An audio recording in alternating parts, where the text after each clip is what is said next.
السلام عليكم. اري اگر صلاح الدين ايوبي نا مسلمان بايا و مسلمانا بحثي ويب خرابي كر بايا اري ده هلويست علمانية و بيدينة و اوید خوب نتوائيه و کرد پروريت این ندر دا چه بیدن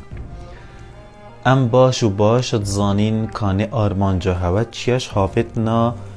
دير جهرگيري بولاي صلاح الدين كردي بری هر تشتكي او کسی دوین خو مشهور کن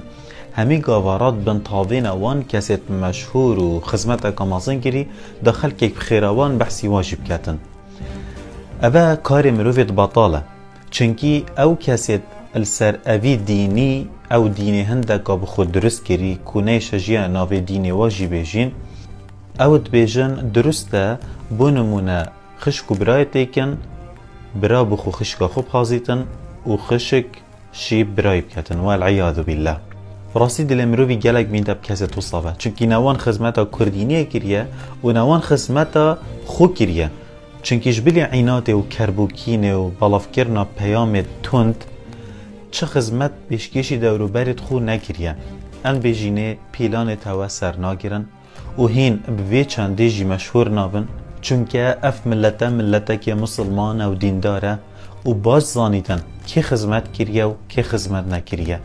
کی بدجی وی ملتیه و کی خدمتکاری وی ملتیه افجا شیرت دامن وک مسلمانک بو هوا ورن و دخازالی بورینش مسلمان و کردا بکن چونکی پراستی اوی کاری هنه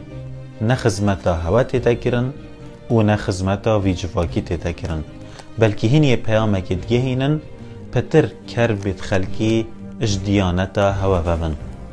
ام ريزيل همي ديانتات جرين لأوهينن نا إسلامتية قبل كان و نا ريزي الإسلامتية ديگرن